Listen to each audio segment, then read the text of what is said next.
What is good, YouTube? Warstu here with a video on Kang's Dynasty and what could have been. So recently, information has come out about the whole script for the Kang's Dynasty, entire script of the movie. We're going to break it down. It's going to be a long video. It's interesting. Really, this could have been a very good movie had Marvel not pivoted away. But it is what it is. But I also think because we covered so much Kang's Dynasty, Ant-Man 3, related content, we should cover it. So yo, what is good, YouTube? Warstu here. If you are new around and subscribe to never miss any of the Marvel, DC, Kaiju, Monsterverse, pop culture based content. If you're new around here, make sure to subscribe to never miss any of the videos. Also check us out on Instagram at Warstu to see the beautiful face behind the beautiful voice, and check us out on Twitter, WarstuG. Right, let's get into this video. Side note, this could be a very long video. So the movie opens with Kang as he strolls through serene rose fields, his fingers brushing the petals gently. As Kang picks a rose, his gaze shifts to a woman standing in the distance near a farmhouse, stirring memories of home, family, and a life he may have once known. Suddenly, the peaceful scene is shattered by the sound of shouting, pulling Kang out of his daydream back to a more chaotic reality. Fast cuts reveal Kang's intense battle with Ant-Man from the ending of Quantumania, where he's driven dangerously close to the multiversal engine core. Kang, once confident expression, turns to one of shock as he realizes his imminent fate. He is engulfed by the core's energy, his body distorting and shrinking as he's drawn into the chaotic and infinite realms beyond. As Kang plummets through the multiverse engine core, his body begins contracting rapidly, losing all sense of scale and cohesiveness as he falls deeper into the multiverse blender. His form turns into an ether study house, surrounded by a dazzling array of colors and lights. He's hurled through the chaos of alternate realities, each one more bizarre and incomprehensible than the last. The kaleidoscope of visuals overwhelm him as he screams in agony, unable to process the rapid, disorientating shifts. Eventually, Kang is hurled out of the multiverse and into the Beyond Zone, where he finds himself hurting through a dark vortex. As he descends further, the light shifts in and out, creating a visual representation of a four-dimensional rabbit hole consistently flickering between light and dark, almost as if the space itself is speaking to him. Kang desperately struggles to hang on to the nothingness around him, grows more intense as he continues to plunge. The sensation of speed is blinding at first, but soon Kang slows and eventually comes to stop and lands hard in the eerie quiet of this dimension. Kang is surrounded by swirling energy, chaotic shapes, and colors that defty explanation, amplifying his sense of isolation and confusion.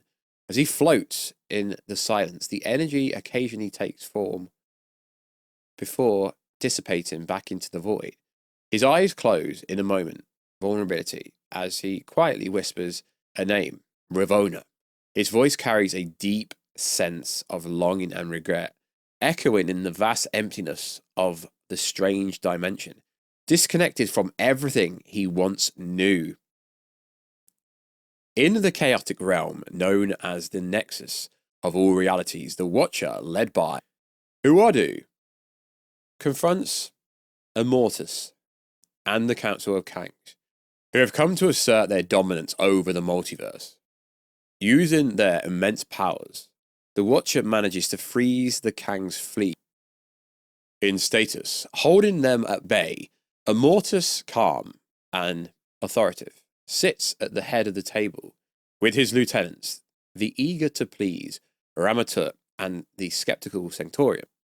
Warstu warns Immortus of the consequences of the Council's actions, urging them to reconsider before they destroy everything. However, Immortus dismisses these warnings, asserting that the multiverse can only be saved through his divine rule. The Council of Kangs retaliates, unleashing a devastating Time wrapping blasts the shatters the Watcher defenses and undoes their control over the fleet. Immortus, using a temporal rift, banishes Yatu to the edges of time, overpowering the Watchers and erasing them from existence. As Immortus stands victoriously, he coldly dismisses Ramatuk's quest for approval and reveals his total control over all destinies.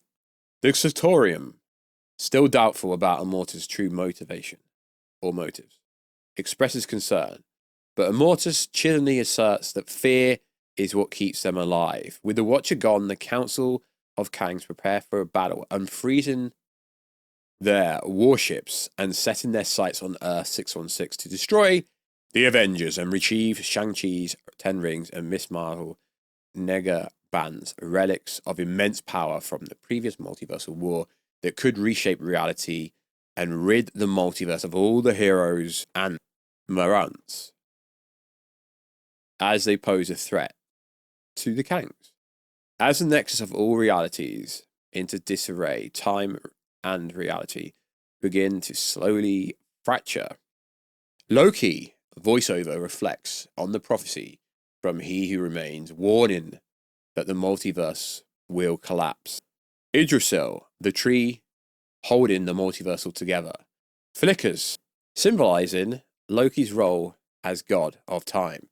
The image of burning timelines crumbling reality underscores the chaos. Meanwhile, as the TVA, Mobius, and B-15 walk through the headquarters concerned about the growing crisis, TVA agents analyze data on Kang's variant patterns, preparing for a battle ahead. Loki's voiceover grows darker, warning that the Council of Kangs will destroy the multiverse, leaving it as nothing more than dust. His gaze shifts to potential anchor beings, stroke heroes, Wolverine, Deadpool, Tobey Maguire, Spider-Man, Nick Cage, Ghost Rider, and the Fantastic Four family, including a young Franklin Richards, who may be the last hope to the multiverse. As the TVA makes preparations for the imminent collapse are underway, the Fantastic Four and TVA are constructing a space raft arc to gather anchor beings from across the multiverse before it is too late. As Loki watches the timeline shift and crumble, panic sets in and he realizes time is running out. With regret and fear, he watches the destruction of the multiverse unfold, ending with a haunting reflection of the uncertainty of their future as the screen fades to black. Main title rolls, Avengers, the Kang Dynasty. Scott Lang wakes up in a cold sweat, haunted by the visions of Kang's twisted face and prophetic words. Struggling with PTSD, he clutches a photo of his daughter, Cassie, for comfort, but the dread lingers as he paces his room in panic. He attempts to reach out to Happy Hogan and Sam Wilson, but both calls go unanswered, deepening his sense of isolation and guilt. In a state of desperation and paranoia, Scott leaves a voicemail for Happy Hogan. He expresses frustration at not being able to reach the Avengers, referencing his past heroic, including saving the universe and battling Kang. Scott reveals he's been struggling with PTSD, haunted by Kang's face and voice, and is even taking a break from hope, unsure how to cope with the overwhelming psychological toll. Scott Lang, feeling isolated and defeated, pleads for a call back, but after ending the call, he slams against the wall, overwhelmed by the emptiness of his current life. He looks at a photo of his daughter Cassie, which brings a brief sense of comfort, hearing her reassurance voice in his mind. Despite his past as a hero, Scott feels forgotten and buried by the looming threat of Kang's prophecy, the weight of which consumes him in a cold silence of his own thoughts. At the Empire State University, Peter and Miles sit near the back of the classroom. Barely spring attention, Peter teases Miles about his unconventional method of stopping robbery the night before. Miles had used a clipboard and his weapon, calling it paperwork justice to prevent the crime. Peter jokes that he prefers a simpler approach, punching criminals and avoiding the paperwork. Despite the banter, there's an underlying tension with Peter that we cannot yet place. The mood shifts when their teacher calls on Peter, who is caught off guard by the question and weighed down by his own thoughts, freezes. The pressure of the moment intensifies as the class waits, some growing impatience. Sensing Peter's discomfort, Miles offers a quiet, supportive encouragement. Peter manages to snap out of his fog, delivers the answer with a weak example, and forces a smile. His classmates chuckle as the bell rings. Peter and Miles pack up, but Peter's attention is diverted by his phone. He sees a picture of MJ and Ned laughing at MIT. The real blow comes when he scrolls down and sees an image of MJ kissing her new boyfriend. Peter is visibly shaken by the emotional weight, struggling to process his feelings. Meanwhile, Miles, unaware, suggests they come up with a cool duo like Spider Pals. Peter, distracted, responds weakly with Spider Bros, masking his pain with humor. Miles senses something's off and gently reassures Peter, telling him he's more than just Spider-Man and that he is everything he needs. Peter nods but doesn't fully internalize the reassurance. As they leave the classroom, Peter and Miles walk through a bustling campus. They're already in their Spider-Man suits beneath their clothes. They pass a corner and exchange a knowing glance before swinging into the air. As they swing through the city, Miles jokes about being on time for once at Joe's pizza shop where they work part-time. Kamala Khan has been recently struggling with disturbing visions that blur the lines between her own reality. In her recent nightmare, she finds herself looking through someone else's eyes, watching a figure with powers similar to hers struggle in a crumbling city. A distorted voice, Monica Rambeau, reaches out to her, warning her of something urgent, but the dream abruptly cuts off, leaving Kamala confused and desperate for answers.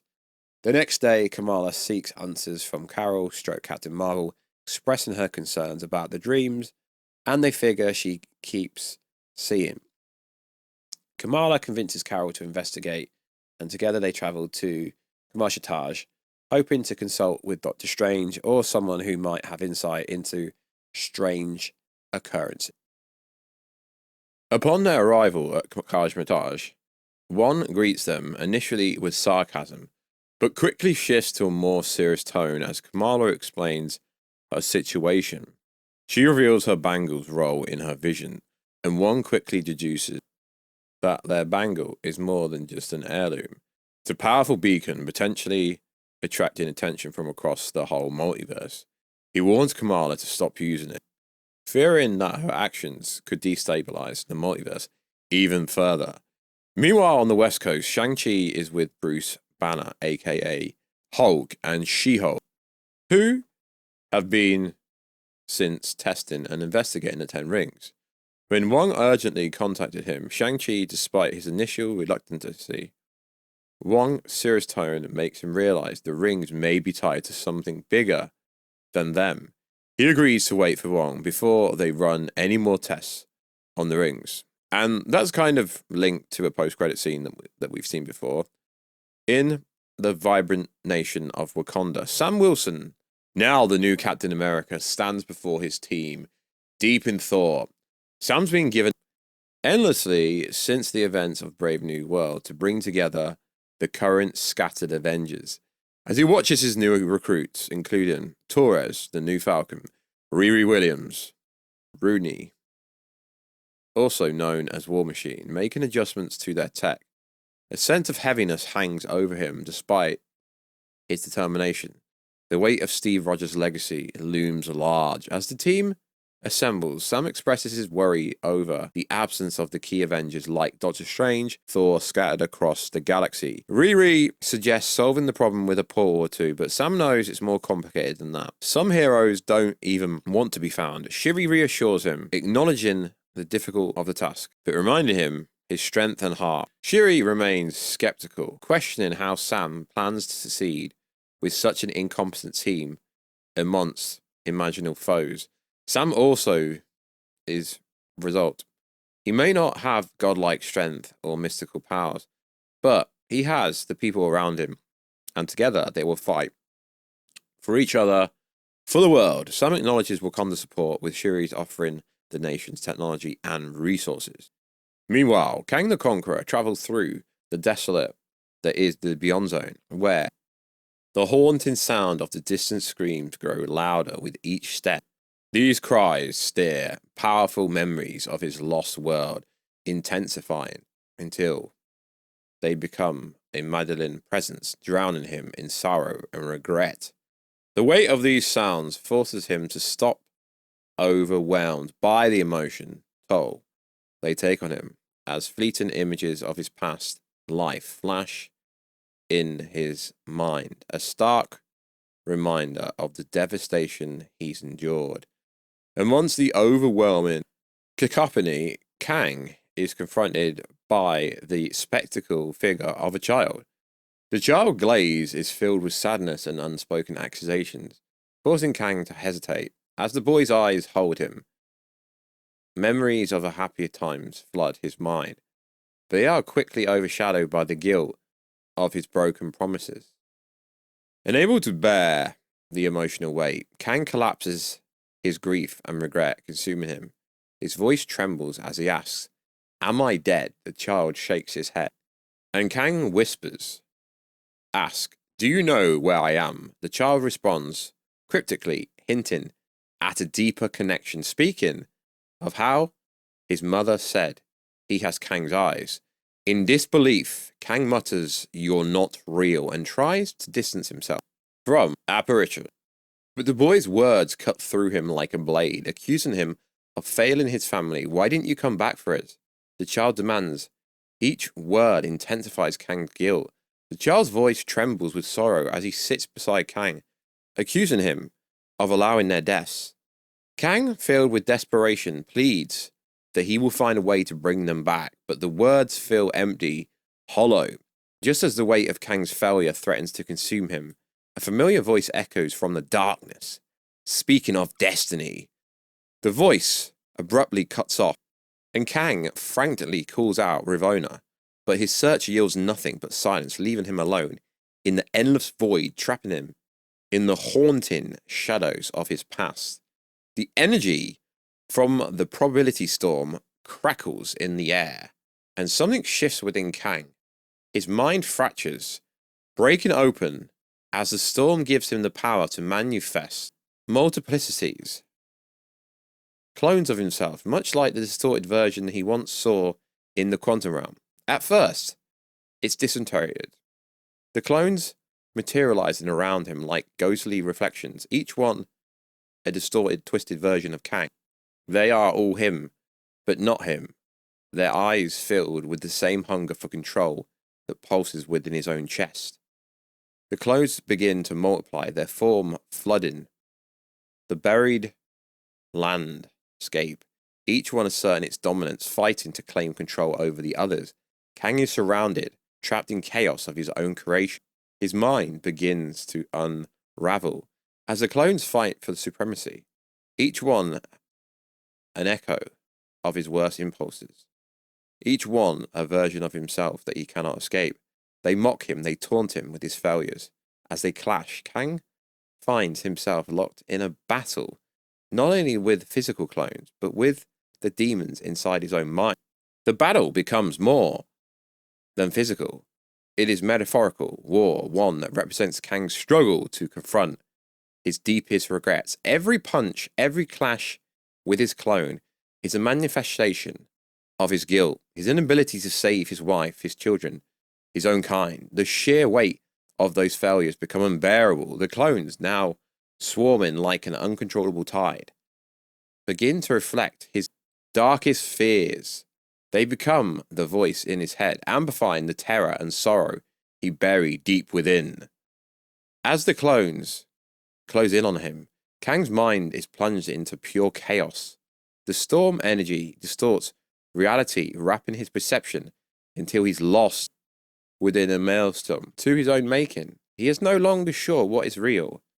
His mind, a fractured leviathan of fractured cells. His past failures, his sins, all blurred together to become a cacophony of despair. The battle for his control, birth of his clones, and his own sanity becomes an endless cycle of violence and regret, each moment amplifying the horror of his mind, descent into madness. Back on Earth, 616, Miles and Peter's boss has warned them not to be late again or else they'll lose their job. And both of them desperately need the money to pay rent or face being kicked out of their apartments. As they swing through the bustling streets, they spot a petty crime in progress.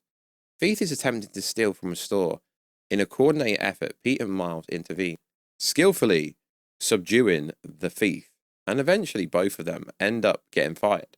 Peter and Miles exit Joe's Pizzas. Visibly upset, their boss storms off, snatching the pizza boxes from their hands, leaving them alone in the busy city. Miles tries to lighten the mood with a joke, but Peter, clearly stressed, begins to vent his internal conflict. He accuses Miles of not taking their duties responsibly, or seriously enough. Emphasizing the weight of the responsibility that comes with being Spider-Man, Miles, takes aback by Peter's words, stands in silence hurt. Peter realizes the harshness of his outburst, pauses, torn between his own frustration and his concerns for Miles Morales. Soft but firm, responds, "I'm sorry, Pete. I just want us to get through this together." His words reveal both vulnerability and resolve, showing he's ready to carry the burden alongside Peter Parker. Hesitates for a moment, but ultimately consumed by his own stress, including personal issues with MJ, having a new boyfriend. He turns away, disappearing into cloud. Miles watches Peter walk away. Doctor Strange and Clea return to Kamar-Taj. After their dangerous journey through the Dark Dimension, their faces marked with urgency and concern. This would have picked up straight after Doctor Strange 3. They immediately seek after Wand, aware time is critical. The two of them reveal the alarming details about the Council of Kangs, a multiversal force growing in power and posing a threat not just to their world but to countless others across the whole multiverse. They discuss the imminent threat. Doctor Strange focuses slip and he experiences a disturbing vision of the multiverse. He sees an interconnected web of worlds on the brink of destruction, each one revenged by the Council of Kang. Malevolent influence. The vision highlights how fragile the reality is and the extent of the damage caused by the Council's action. Wong, observing the unfolding vision, becomes acutely aware of the immense threat they face and the stakes involved. Wong agrees swift action is necessary, but points out a major complication. The Avengers are scattered across the universe, with many members off planet, leaving their team fractured and unable to respond quickly. Wong also raises the possibility that the beacon from Shang-Chi's rings might be signaling the Council of the Kangs, a thought that immediately catches Doctor Strange's attention. As the conversation intensifies, the atmosphere outside dramatically. The sky darkens and the air crackles with energy as a mystical shape begins to emerge from a stormy cloud. Clint Barton, aka Hawkeye, having returned to his quiet hometown for a brief time, walks into a town to grab a few items from the local shop, hoping for a moment of normalcy, away from the chaos and past of being an Avenger. As he approaches the small store, he notices unusual stillness in the air. The sky gradually darkens as if a storm were brewing, in an eerie contrast to the calm day he had expected. His attention is drawn to the growing crowd of townspeople gathered outside, their eyes fixated in something in the sky. A mix of curiosity and unease builds within Clint as he mumbles and whispers, ripples through the crowd, then a scream pierces the air, followed by more panicked cries. People are running, scrambling to find shelter or escape whatever the threat looms above. Clint's heart skips a beat as his instincts kick in. He steps outside, squinting against the oppressive air. As he glazes is immediately drawn upward. The terror in his chest deepens as he stresses in horror at the sky, watching as an enormous, otherworldly presence takes shape, an image of pure malevolence, unlike anything he's ever seen. In LA, Simon Williams, also known as Wonder Man, is struggling with deep depression after the recent tragic loss of his fiancée in a car crash. In the days following the incident, Simon had isolated himself from friends, including Wong, Shang-Chi, She-Hulk, Hulk, unable to cope with the grief. His longtime best friend, Trevor, noticing Simon's emotional withdrawalness, conceives him to join a group outing. They plan to watch a live Shakespeare play, Julius Caesar, in downtown LA. As the play, Simon begins to feel increasingly uneasy during The pivotal scene where Julius Caesar is surrounded by the senators stabbed multiple times. As the brutal moments unfold, Simon is overcome with anxiety within each stab, enabling him to separate his emotional pain from the scene to the stage. Distressed and overwhelmed, Simon abruptly leaves the theatre as he turns a corner into an alleyway.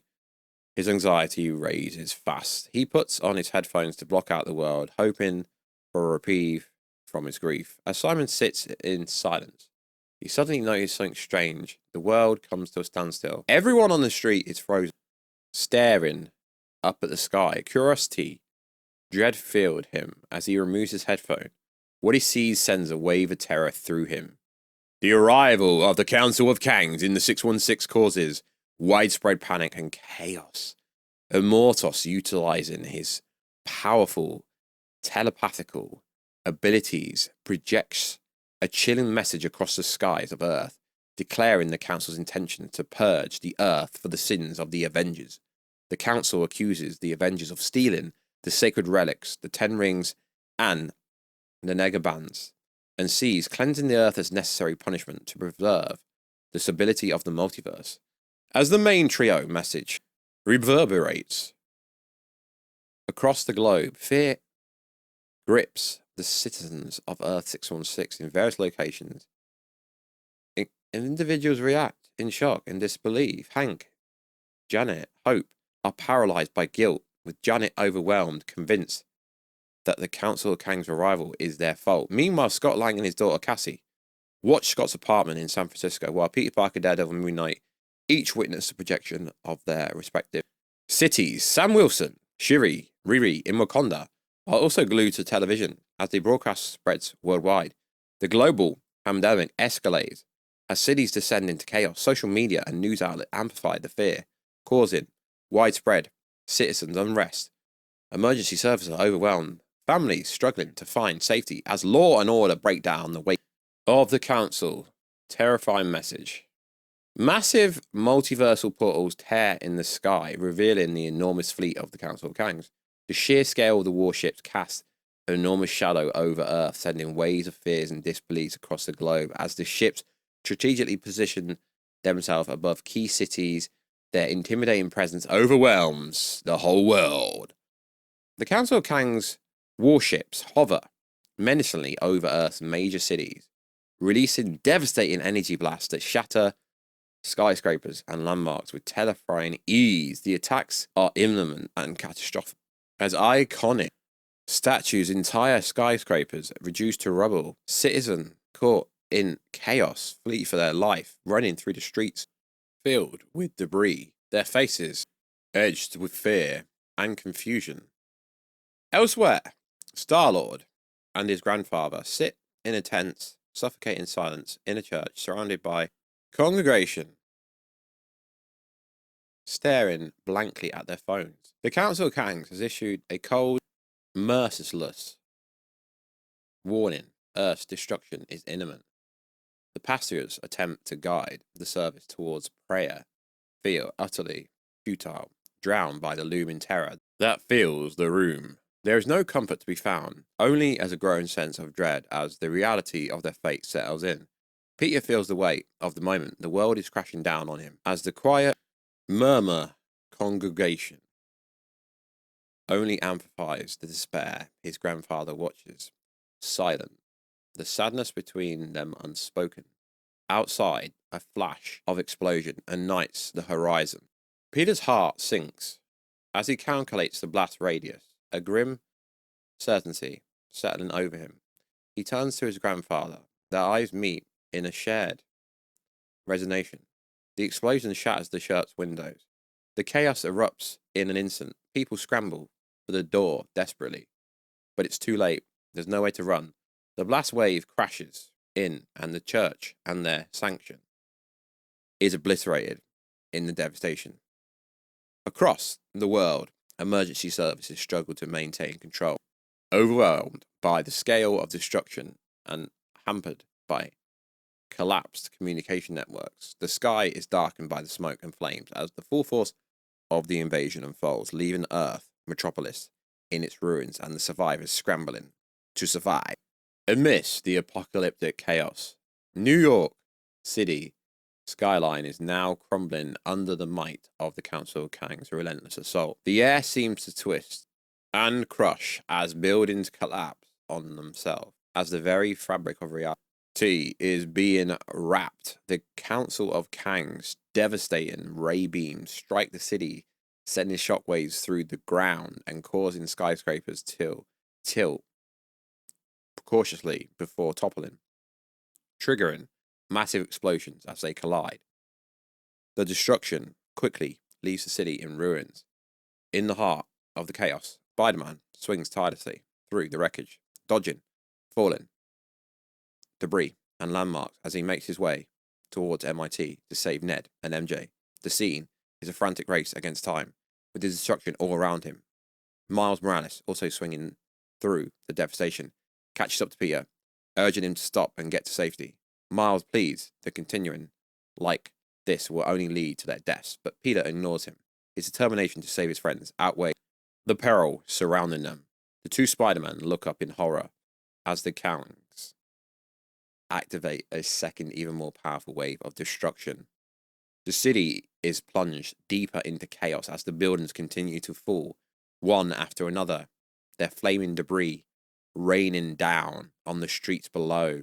The energy pulse grows increasingly violent, and firestorms ravage entire districts, consuming everything in their path. Amongst the chaos, Miles is almost crushed by a falling skyscraper, but Peter manages to save him just in time. Meanwhile, Sam Wilson leads his team of Avengers, Shuri, Riri, War Machine, Torres, through the skies in their spacecraft, witnessing the full-scale attack of the Council of Kang's devastating assault on Earth. The massive warships block out the sun, unleashing a wave of destruction that obliterates entire cities. Buildings, landmarks are torn from their foundations, hurled into the sky, with entire districts disappearing into the warship's gravitational pull. The team can barely process the chaos below as the cities they once knew are reduced to ruins in seconds.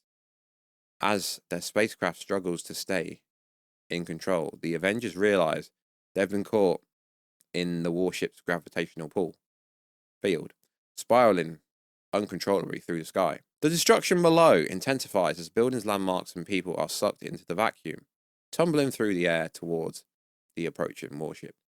Their ship is thrown across continents, from Wakanda, plummeting towards Tokyo. The Avengers ship is violently tossed, battling across the overwhelming pool of warships as it heads towards the devastated city. The warship relentless assault casts an enormous shadow over Tokyo, where entire buildings are ripped from the ground and sucked into the sky. As the Avengers spacecraft approach, they navigate through a deadly storm of fallen skyscrapers, violent tremors, and energy blasts from the warships, which incinerate everything in their path. Shuri and Torres work tirelessly to steer the craft, narrowly avoiding disaster as the cities crumble beneath. Tokyo is engulfed in flames, and the Avengers struggle to hold on as the destruction just continues. On the West Coast, Cassie, Janet, Hope, and Hank are all killed, victims of the relentless chaos that has torn the world apart. In the heart of destruction, Scott finds Cassie, cradles her in his arms, his tears mingling with the dust and ashes that surround them. In a matter of hours, billions are killed in destruction continues on an imaginal scale. Most of Earth is transformed into a post-apocalyptic wasteland, with the few remaining nations easily conquered by the Council of Kang. The once thriving planet is left in utter destruction, with skeletons and charred corpses littering the streets. The fires from the initial attacks burn so intensely, the soot and smoke begin to block out the sun, casting the world into darkness. A nuclear fallout ensures ushering in a dead winter, further exacerbating the catastrophe. After the Council of Kang's devastating invasion, the surviving Avengers world leaders and remains of the Shield retreat to Wakanda, the only sanctuary untouched by the destruction. With the communication system shattered, and the Avengers scattered, he sends out a desperate distress call, urging any surviving heroes to return. One by one, they begin to arrive. Thor, Love, Adam Warlock, Rocket, Groot, Cosmo, Shang-Chi, Wonder Man, American Chavez, Doctor Strange, Clea, Spider-Man, Miles Morales, Daredevil, Punisher, Ant-Man, Warstu, Hawkeye, Kate Bishop, Star-Lord, Captain America. Also, Miss Marvel, She-Hulk, and Hulk. The rest are either dead or lost to the chaos. In Wakanda, the Avengers gather in silence, weighed down by the grief and the devastation they had suffered by the hands of the Council of Kangs. Sam Wilson steps forward and reminds the team that whilst the Kangs may have shattered their world, they hadn't broken their spirits. Sam's words reignite a spark within the Avengers, urging them to once again rise as they had in the past, faced with insurmountable odds. He emphasized that they were not actually defeated, and that now, more than ever, it was time to take the fight to the Kangs. Sam, Spider-Man, Doctor Strange declare the Avengers would no longer wait for the Kangs to strike again. They would have to lead the charge. Armed with the powerful 10 rings and the megabands that the Kangs were actually after, Sam urges the team to use these weapons, which the Kangs sought to control, and to turn the tide in their favor. The battle wasn't just about revenge. It was about protecting the future of the world and their loved ones. With his shield raised, Sam rallying cry filled the team with determination, and the Avengers are ready to strike back. So, Sam, Doctor Strange, Spider-Man organized the Avengers into 3 teams, with Spider-Man leading the street-level team to infiltrate the main Kang fortress. Built on the ruins of Washington, D.C., there, the main trio, Immortus, Ramatut, and Centurion, are using the fortress as a conduit to merge the 10 rings and mega bands into a weapon capable of reshaping reality. The Avengers need to stop them before it's too late. The team breaks Sam. Earthbound team, target Immortus. Object, destroy, base, and keep the band safe. Captain America, Sam Wilson, not the real one. Captain Marvel, Hulk, Wonder Man, Black Panther, Shuri. Miss Marvel, Star-Lord, She-Hulk, Rocket Raccoon, Groot, Falcon. Street level team, target Ramatut. Object, destroy Ramatut, Fortress, and the Condelude. Spider-Man, Miles Morales, Daredevil, Punisher, Ant-Man, Hawkeye, Kate Bishop, Ironheart, and War Machine. Cosmic team, target Centurion. Object, keep 10 rings safe. Doctor Strange, Clea, One, American Chavez, Thor, Shang-Chi, Adam Warlock, Warstu, and Cosmo. As Captain America leads the Earthbound team towards Immortus warship in space, their mission is to destroy the Dermales base and secure the megabands, preventing Immortus from harnessing their immense power. However, Earth remaining leaders, distrustful of the Avengers' ability to handle the threat, secretly activate Earth's final defense, Sentinels built from the adamantium of the dead Celestial. The Sentinels, designed to neutralize superpowered threats, are unleashed against Immortus.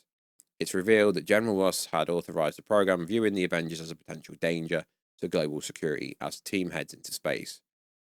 Rocket's light in the mood, with a familiar joke asking who has been to space. Captain America raises his hand, prompting Rocket to tease him about being a space virgin. Upon reaching Immortus warship, the team learns the true power of the Negabands, which surpass the 10 rings when used correctly. Immortus believes they are the holiest relic in the Kang's mythos. The battle rages between Spider-Man, Miles Morales, and their street-level team as they face off against Ramatut and his army of Kangs.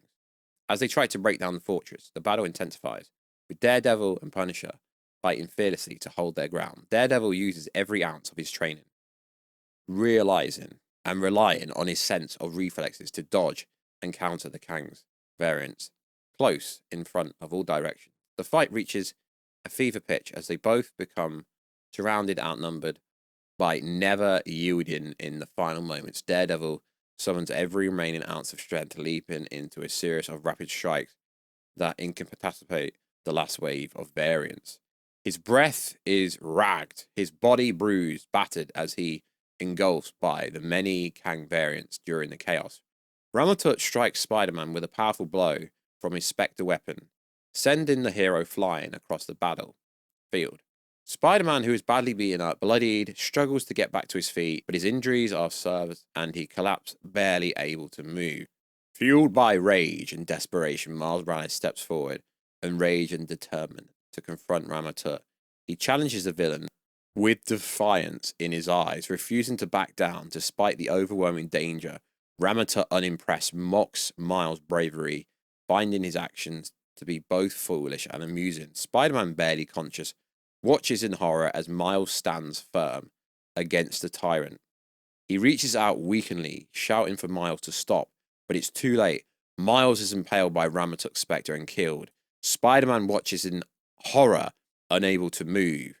Doctor Strange and Clea lead the cosmic team in a battle against the Tatorium in many different realms, including the Gap Junction. During the fight, Love and Phyla-Vell form a deep bond, their friendship growing stronger as they battle together. The Centaurian is initially overpowered by Doctor Strange, Clea, Thor, and others, particularly due to the power of Shang-Chi's 10 rings. As the fight escalates, the entire group is transported strangely into the quantum realm. Despite the Centaurian's strength, he manages to kill most of the team, except for Doctor Strange, Thor, and Shang-Chi, who has leveled up with the aid of the 10 rings. In a moment of defiance, Shang-Chi prevents the Centaurian from claiming his father's rings, shouting back in resistance as Clea scrambles to her injuries. She uses her blade to create a portal back to Earth 616, allowing the surviving heroes a chance to escape. However, the Centaurian steals Doctor Strange's sling ring, an important multiversal relic similar to the 10 rings and Negabands. Doctor Strange convinces the team to leave him behind so he can pursue Centaurian through the multiverse, hoping to stop him before it's too late. Along the way, Doctor Strange encounters the Fantastic Four, who inform Doctor Strange an imminent catastrophic that could threaten the survival of his friends and the entire multiverse. Doctor Strange manages to reclaim the sling ring as the Centaurian escapes to Immortus' warship. The Fantastic Four introduce Doctor Strange to TVA, warning him that something monumental is about to occur. They ask for his help, as only he may be able to prevent the disaster and ensure his friend's survival. During the intense battle in space, the Earthbound team suffer heavy casualties, with most of the Avengers dying, including Black Panther, played by Shuri, Star-Lord, Captain Marvel, Immortus, and his army succeed in retrieving the Megabands, and a desperate fight ensures for the second band. The heroes, battered and outnumbered, realize they cannot hold on for much longer. In a moment of self-sacrifice, Wonder Man decides to give his life for the cause, believing that his late fiancée would have wanted him to do something great, even though he had never believed in himself. Grabbing the second Megaband, he urges the others to escape and activates its power, fusing it with his already immense iconic energy, transforming into a near Super Saiyan state. Wonder Man charges at Immortus and his fleet of Kangs warships, intending to destroy them and the Megabands in one final kamikaze-like act. Immortus uses the other band, charges at Wonder Man, and the collision sends shockwaves around through the galaxy. When the debris settles, Immortus stands victorious, having used the Megabands to enhance the power of the Kang variants, watch in awe as the surviving heroes flee, realizing the catastrophic loss and the immense power now at Immortus' disposal. At Ramatut's fortress, the scene unfolds, with Ramatut presenting the several heads of the fallen Avengers to Immortus as a symbol of victory. Immortus watches coldly as Ramatut, like a sycophant, grovels at his feet, eager to please his master. Despite Ramatut's outward display of loyalty, hints emerge of Immortus' nature as he subtly manipulates Ramatut, turning the weak-minded ruler against Centaurian. Immortus, now empowered by the bands, with anger over Centaurian failure to capture the 10 rings, his ambitious, growing ever larger Centaurian, feeling concerned and betrayed by both Ramatut and Immortus, tries to strike back in a desperate act of defiance. However, Immortus' newfound power thanks to the bands, proves overwhelming. With a sadistic grin, Immortus absorbs Victoria's energy, consuming both his essence and his soul, making him even more powerful. The rest of the Council of Kangs, including Ramatut, is stunned, silenced as Immortus finishes at the attempt, solidifying his dominance. Ramatut, now completely subjugated, cowers before Immortus and pledges his undying loyalty to him as the true Kang Prime. Council, fearing Immortus' power, follow suit, bowing and chanting Kang Prime in a creepy display of submission. Immortus' rise to power is chilling Machiavellian, marked by his cold manipulation and ruthless consolidation of control. With his new power, Immortus declares the 10 rings as the final piece needed to ascend to Omega level power, being. His yellow eyes gleam with sadistic laugh. He envisions the ultimate victory. Meanwhile, in a somber montage, Wakanda is left in ruins. Captain America rallies the surviving Avengers and what's left of humanity. They retreat to an underground bunker, a secret building built by Tony Stark for such a Doomsday event. As the threat of Immortus looms ever closer. So that is the so-called full plot for Avengers Kang's Dynasty, which to me sounds freaking insane. We're never going to see this, although a lot of the aspects are most likely going to be adapted for Avengers Doomsday. As we know, there'll be multiple different teams of Avengers hitting multiple different teams of Doctor Doom's team. As we know, it's not just going to be him. There's going to be multiple villains. So I could see a lot of this still happening. They're just going to have a pivot and change it. I don't know why this was scrapped. This is obviously the one done by Jeff Loveness, as for some reason Marvel didn't like him in the end and they went in a complete different way. Is that purely down to Jonathan Majors getting fired? I don't know, but this is apparently full entire script for the Kang's Dynasty, which sounds insane. If my voice sounds slightly different throughout parts of this, why is that? Well, that's strictly because of the following. I've had a cold, so the wavelengths and my sound of my voice may change slightly. But I thoroughly enjoy going over that. I think that's freaking insane. Will Avengers Doomsday be up to this? I don't know. But either way, it's got to end the same way realistically, because we know that Doom will be after Shang-Chi's 10 Rings and Miss Marvel's bands. So parts of it pretty much will be identical. We know the Avengers are going to have to lose in Avengers Doomsday, which will lead to whatever happens in Secret Wars. And we know there will be Major's deaths. This has Miles Morales in it, which is interesting. We don't know. Miles Morales could actually be introduced in Spider-Man 4. It's looking that way. Freaking good time to be a Marvel fan, so hopefully you got this far. This video took me a very long time to record, at least. So I really do hope you guys actually, appreciate it and watch it, as I enjoyed recording this video. Why? Basically, because this is what we're not going to get, and it sounds freaking insane. I still think the Council of Kangs should be introduced at some point in the storyline of Avengers Doomsday, if it's just Doom killing the Council of Kangs, but it sounds freaking insane. So like always, guys, check us out on Instagram at Warstu. Check us out on Twitter, WarstuG, and I will catch you in another video very soon, guys. Catch you later.